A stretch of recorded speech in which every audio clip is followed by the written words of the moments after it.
Welcome back, everybody, to this video lecture series for Introduction to Philosophy. In this video, we're going to complete our discussion of Plato's Apology. And in this video, we're going to be looking at many of the comments that Socrates makes towards the end of the speech, which are going to really show us some of the main themes and main ideas that characterize the most important aspects of Socrates' thought. So on the one hand, what we're going to see is greater insight into why Socrates has such a fundamental commitment to philosophy. He gives us a couple reasons why, for him, it simply would go against who he is as a person, go against his integrity and his principles, to avoid death by stopping his practice of philosophy. And for that reason, he is perfectly willing to accept death if the only way he could avoid it was ceasing to do the activity which characterizes his entire life, which he believes is absolutely necessary for a good human life, which is the practice of philosophy. And at the same time, he's also going to make some comments on the nature of death. And these comments are important for a few reasons. First, he's going to show, and in a sense imply this about the jury, that the common attitude we have toward death of fear, or the attitude of not wanting to accept death or being very afraid of death, that such an attitude is irrational. In large part, it comes from, one, not understanding the nature of death properly, and two, not understanding what's really important about life. And so to the extent that the jury thinks that he would ever accept a deal in which he could continue to live if he stopped practicing philosophy, to the extent that they think that's a possibility, it just shows that they haven't fully thought through what is truly important about living a human life. At the same time, his comments on death are also meant to give comfort to his friends. Right, so during his speech at trial, not only were the jurors there, and of course his accusers, who could be characterized as his enemies, but also his friend Plato and other wealthy young people who associated with Socrates. And they were, of course, distraught once the news came in the speech that he was convicted and would eventually be sentenced to death. And so his comments are also meant to give comfort to them, to remind them at the same time why death isn't necessarily the bad thing that we think it is. Okay, so to begin, I want to look back at the major argument that we looked at last time. And this is just my outline of Socrates' reasoning for why it is that he simply could not stop practicing philosophy just to please the jury and save his life. So the argument went like this. P1, one should never do what's shameful. P2, it would be shameful to avoid a personal evil, like death, by doing something unjust.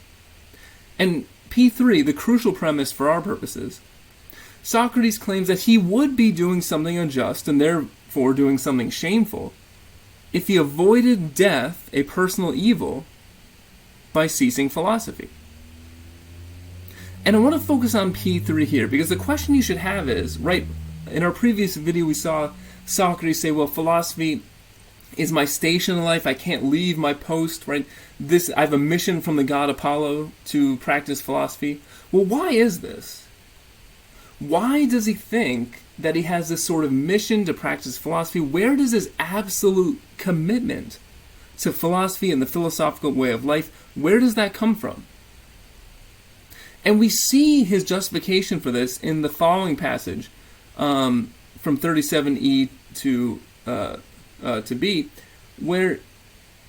37a to b, where it's one of the most famous passages of the Apology. And it's here where he really gives an explanation for why he's so committed to philosophy. And in fact, if we engage in a careful reading, we'll actually see there are two different reasons he gives for this commitment. So let's just take a look at the passage, I'll break it down, and we'll talk about these different reasons. So first he says, now perhaps someone may say, but by keeping quiet and minding your own business, Socrates, wouldn't it be possible for you to live in exile for us? Okay, so he imagines someone asking, look, if you just kept quiet, stopped practicing philosophy, you could keep living in exile, you can move away from Athens and we wouldn't bother you. Why not just do that? Okay, so Socrates says, this is the very hardest point on which to convince some of you, and that seems right. Because if the alternative is death, and death we think is one of the worst things for us, then how could Socrates be possibly so attached to philosophy? So he gives two reasons. The first one I have highlighted in red here. Socrates says, "You see, if I say that to do that would be to disobey the god, and that this is why I can't mind my own business, you won't believe me, since you'll suppose I'm being ironical." And I'm going to call this the divine authority answer. And earlier in the speech he alluded to this as well. He says, "I've been ordered by the god in both oracles and dreams, and in every other way that divine providence ever ordered any man to do anything at all." So remember, one of the things he took from Chaerephon's encounter with the oracle was this idea that, well, okay, Socrates is the wisest person of all because he understands what he doesn't know, and the only way he understands that is through philosophy. And he took this to say, well, I must have a mission from the god Apollo to continue my philosophical questioning. Because I can't simply stop with the questioning I've done so far and think I'm finished, right? Because were I to do that, then I would be, sort of resting on my laurels. I would say, oh, well, I've questioned these three groups of people. I'm wiser than all of them. I guess I can stop. But no, he has to keep doing it. He has to keep testing the oracle's answer, testing the oracle's claim that he is the wisest individual. And he can only do that if he continues philosophy. So Socrates thinks he has this mission from the god Apollo to practice philosophy. And this is the first justification he gives. I'm going to call this the divine authority answer. Now, I'm going to have more to say about his other answer, but I just want to make a quick comment here, because for me, this always seems a little bit odd, in fact, of an answer for Socrates to give. Now, there are various points in the Apology where he undoubtedly appeals to sort of a divine authority, right? He talks about his daemon, which stops him from doing anything that's bad, right? He clearly is someone who takes seriously what he thinks to be divine voices or voices from the gods. But it is interesting that Socrates says this, because we should remember from the Euthyphro, what was the main point of that dialogue? In the Euthyphro, we saw Socrates giving us reasons for why you can't simply trust the commands of the gods. It's not enough to just say, well, the gods like this, or the authority of the gods is to do this or avoid this thing, therefore that's what I'm going to do. Right, the idea behind the Euthyphro is that, in fact, we have to use our reason, we have to use philosophy to figure out what the correct thing is to do, and we can't just rely on what we think the commands of the gods are.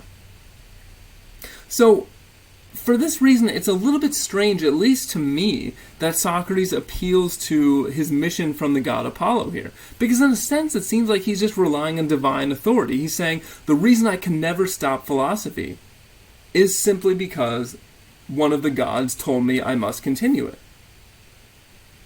Now, so there does seem to be, for me, some tension here between Socrates' reliance on philosophy and reason and his sort of faithful acceptance of the command of the gods.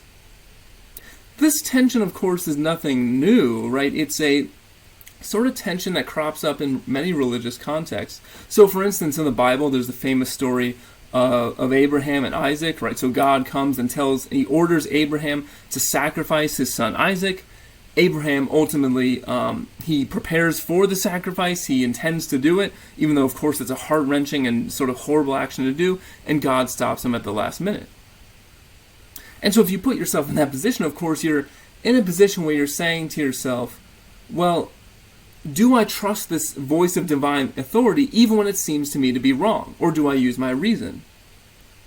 And a similar sort of tension seems to be apparent in Socrates, because on the one hand he says we should only act in a way, we should only live in a way we can justify through our reason. On the other hand, he says he's on his philosophical mission in the first place because of the divine authority of the god Apollo. So I can't fully sort out that contradiction or tension for you here, but it is interesting to note. And in fact, when we look at the second answer he gives for why he's so committed to philosophy, it does seem to draw more on this idea of philosophy and reason. So look at, highlighted in blue, the second reason here. Socrates says, but again, if I say it's the greatest good for a man to discuss virtue every day, and the other things you've heard me discussing and examining myself and others about, on the grounds that the unexamined life isn't worth living for a human being, you'll believe me even less when I say that. So his first answer for why he's so committed to philosophy is that the god Apollo put him on this mission. His second answer is that he's so committed to a philosophical life because were he to stop philosophy and live an unexamined life, that life wouldn't even be worth living. And this passage right here, this idea that the unexamined life isn't worth living for a human being, is one of the most famous passages from Socrates. And it's also sort of one of the guiding ideals of this course. And for that reason, we need to break this down a little bit further. What does this idea mean? What does it imply? So let's think about this passage, this idea, the examined life answer. The unexamined life isn't worth living for a human being. And I would suggest there's 4 different questions that we really need to ask about this idea. So, first question is, what is an examined life? Right? What would be an unexamined life? What is it we're supposed to be examining exactly? Okay, so for Socrates, an examined life would be a life where what you believe, how you act, right, what you think is worth pursuing in your life, you don't answer those questions merely on the basis of what others believe, what it's common to believe, what the tradition says you should believe. When you're thinking about what are the most important things in life, how should I act, what is true, you subject all those things to critical scrutiny and examination. And of course we do this all the time, right? So imagine that, so let's say you're going to go buy a car, and you pull up to the car lot, and there's the car salesman there, and the car salesman seems a bit shady. You're not really sure to trust this person. He starts hyping up the vehicle, has all the latest features, it can do this, that, and the other, and then when you actually see the car, it looks a little beat up.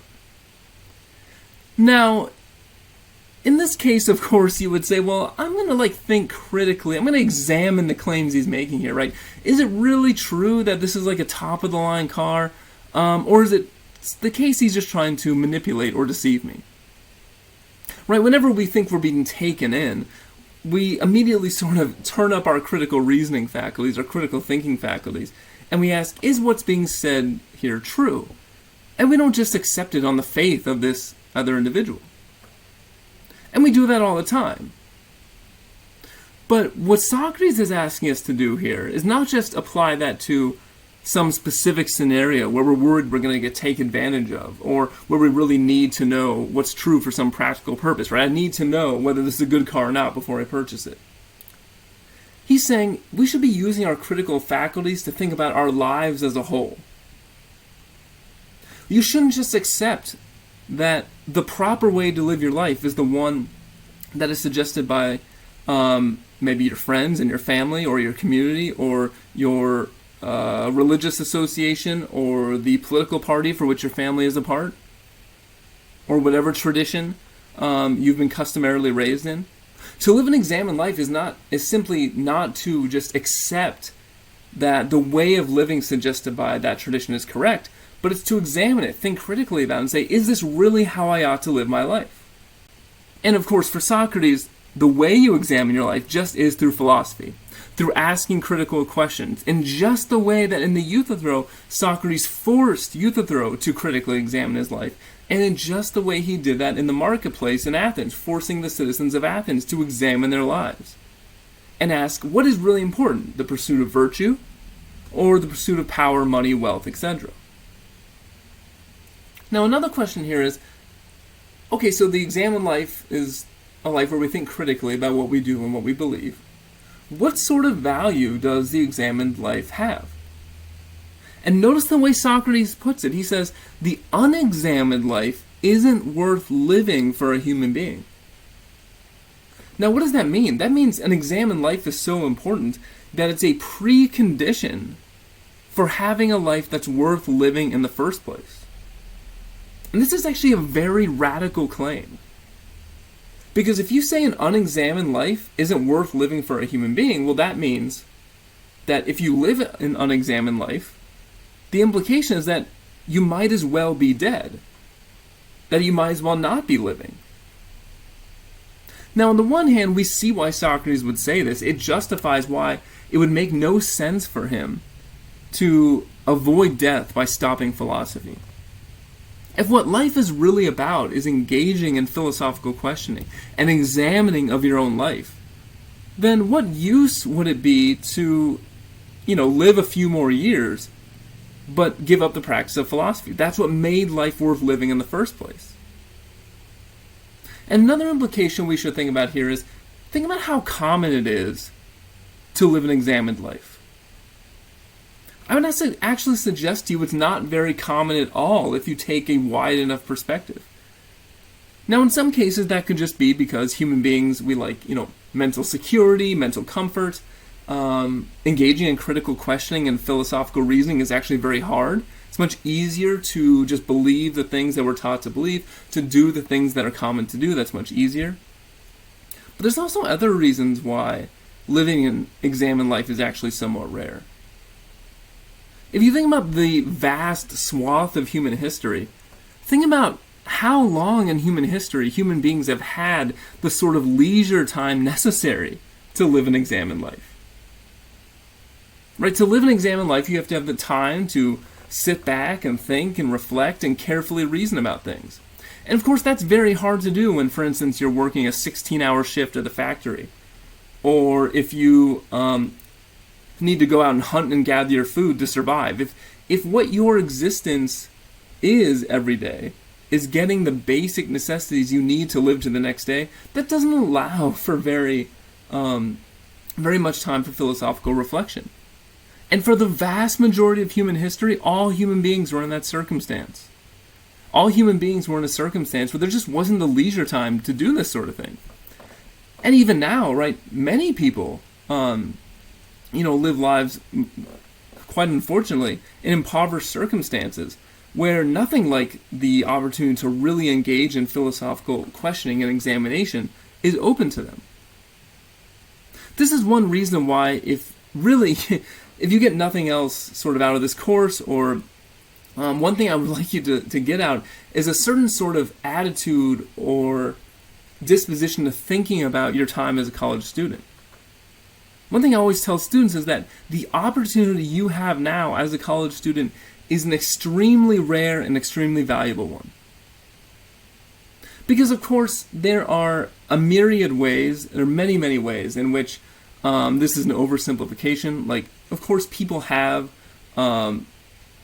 jobs and families, sort of obligations outside of school, but to some extent, your experience as a college student is, you've carved out a little bit of time in your life where you have some time to reflect and think about big, deep questions.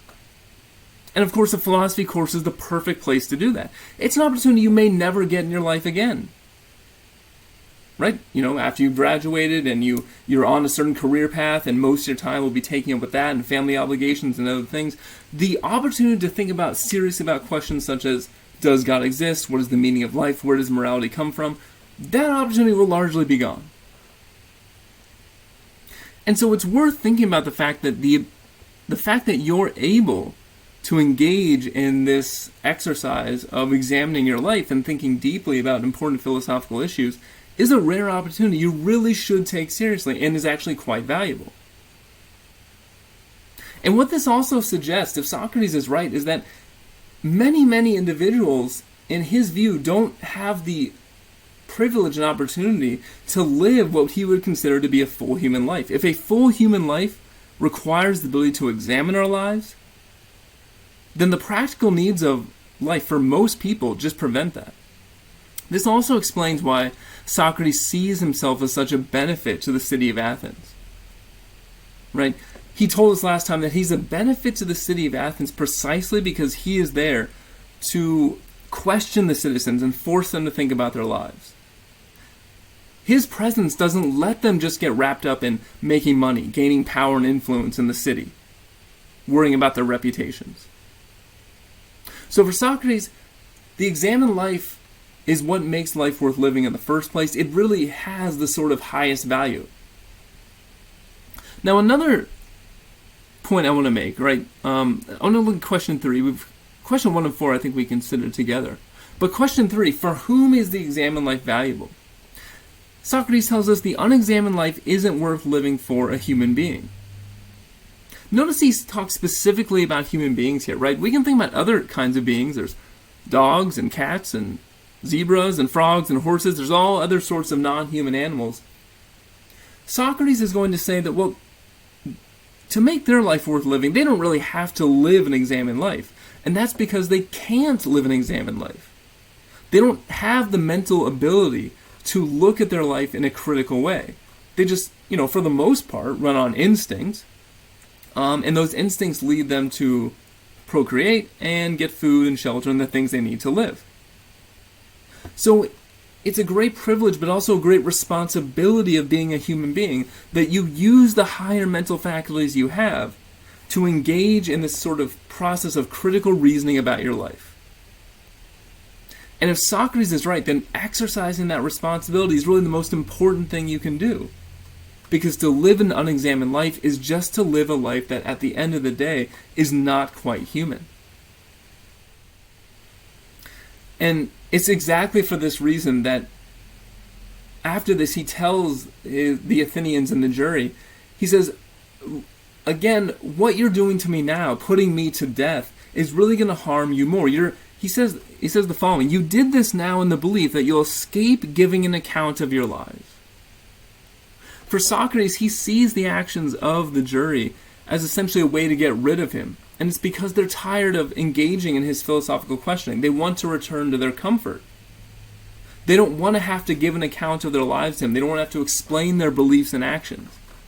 And of course, as we talked about a number of times, including all the way back to the first week of the class when we talked about the value of philosophy, it is easier to live in security than engage in the critical philosophical reasoning that Socrates thinks we should.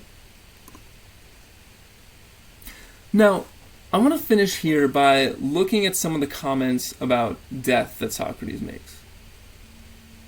Because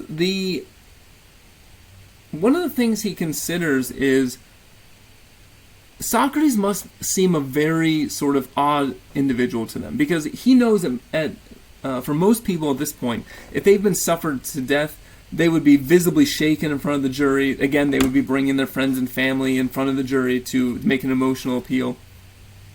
He says, I've often seen people of this sort when they're on trial. They're thought to be someone, yet they do astonishing things, as if they imagine they suffer something terrible if they died.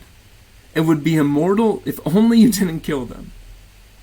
So first he emphasizes, look, we all have the inevitable fate of death.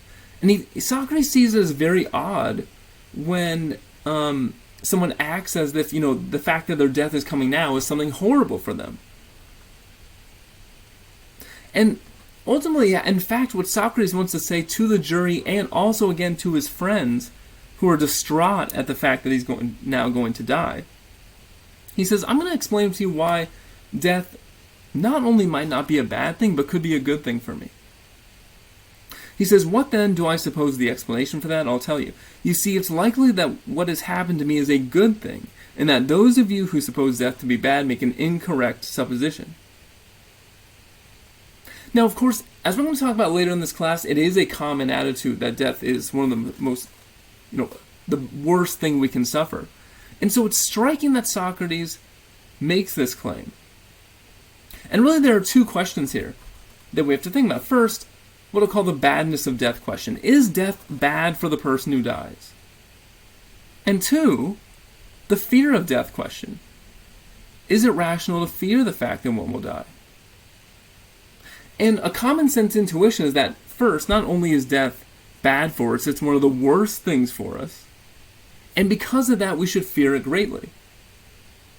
And Socrates is going to attempt to show that this simply just is not the case. And this is a theme we're going to actually continue to pick up through the rest of the dialogues from Plato and also in the second half of the course as well. So Socrates gives a few reasons for why it makes no sense to fear death and why it makes no sense to think that death is something bad for us. First he says, and this comes from his commitment to Socratic wisdom, of not pretending you know things you don't really know. He says, you see, fearing death, gentlemen, is nothing other than thinking one is wise when one isn't. since it's thinking one knows what one doesn't know.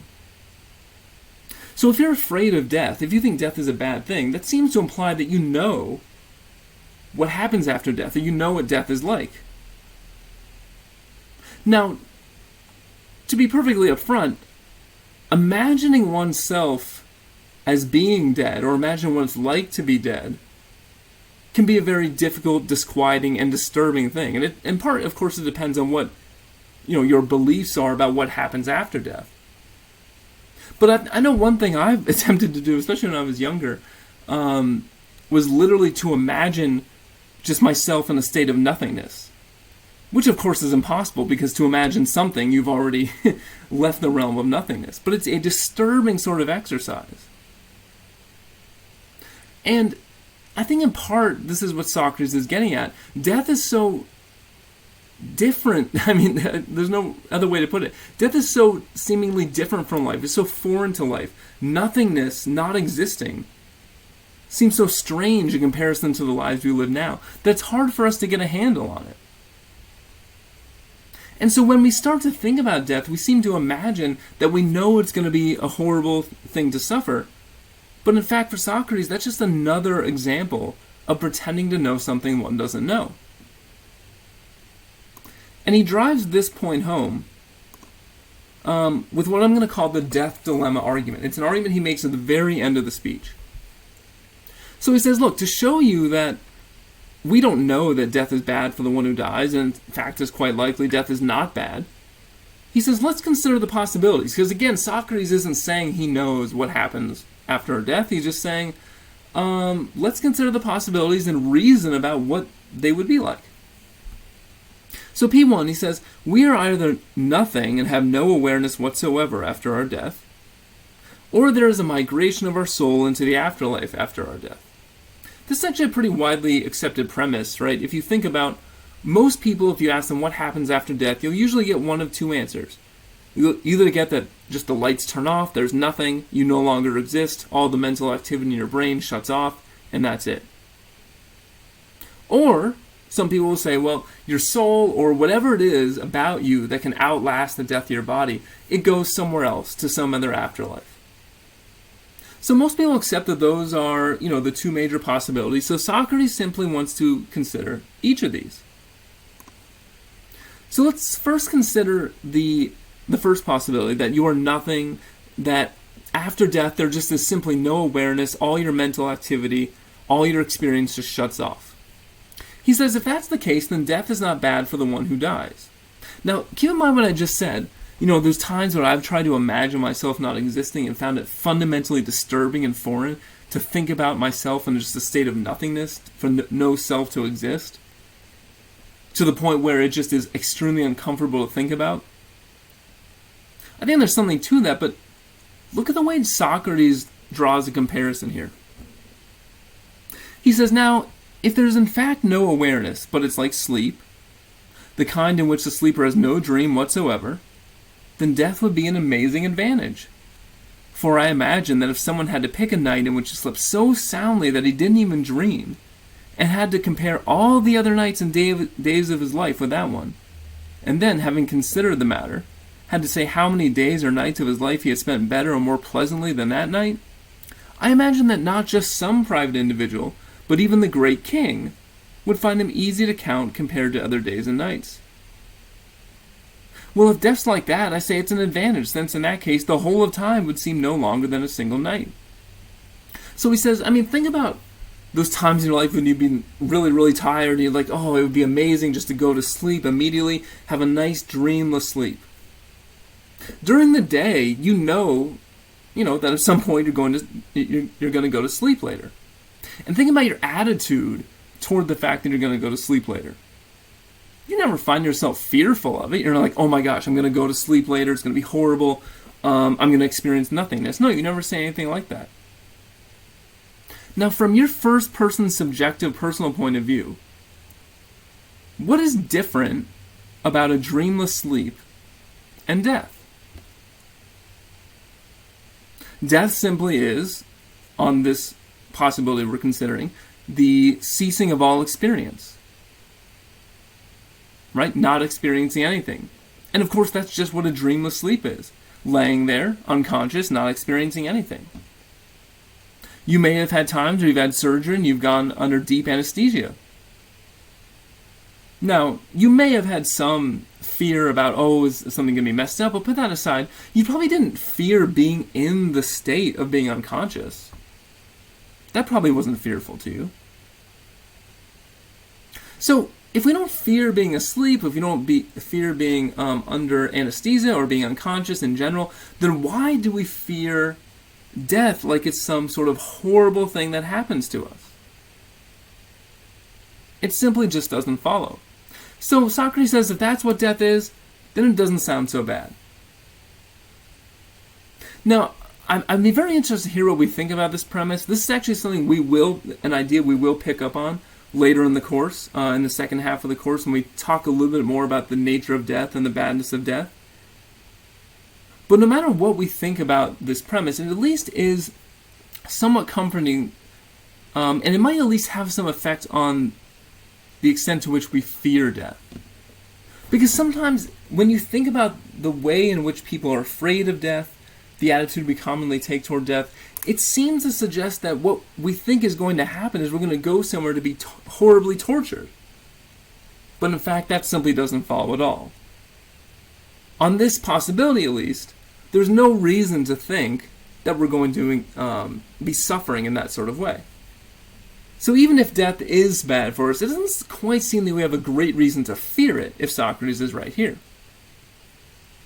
But let's consider the other possibility. P3, so Socrates imagines, well, if there's a migration of our soul into the afterlife after our death, then death is not bad for the one who dies. And I won't read through the whole passage here where he explains this, but basically he says, if my soul is going into the afterlife, well then, this seems like it'd be a great benefit. Because now I'll have the opportunity to continue philosophical discussion with all the great heroes and thinkers of the past. And of course, this is just what he was doing in his entire life, is engaging in just that investigation and critical examination of his life. So he says, I could spend time examining and searching people there, just as I do here, to find out who among them is wise and who thinks he is but isn't. So in fact, if that's the case, he would be looking forward to death. Because he'll be able to continue his practice of philosophy with some of the greatest minds that have ever walked the earth. And of course, this is sort of an instructive point as well, because many religious traditions hold that after our deaths, there's an afterlife, which is sort of paradise, or an eternal communion with the divine. It's something positive, according to many religious traditions. And again, if that is the case, it's strange why we have such fear of death, or why, in fact, we think death is such a bad thing for us. Now, I won't say too much more about this argument. I really want to see more of what you have to say in our discussion. And there's a couple things to think about here. Regarding P2, is it actually the case that death isn't bad for us if we have no awareness? Is there some sense in which being unconscious permanently can be bad for us in some way, even if it doesn't feel, painful and we're not being tortured or something like that? And P3, what about this idea of a soul migrating into the afterlife and continuing his practice of philosophy? Are there any other possibilities he doesn't consider? Has he really necessarily shown that on both of these possibilities, death is not something bad or not something to be feared? Again, I'll be interested to see what you have to say on those points. Okay, so I am going to stop the video there. Again, I hope this was useful, helpful, and at least somewhat entertaining, and I will see you in the next video.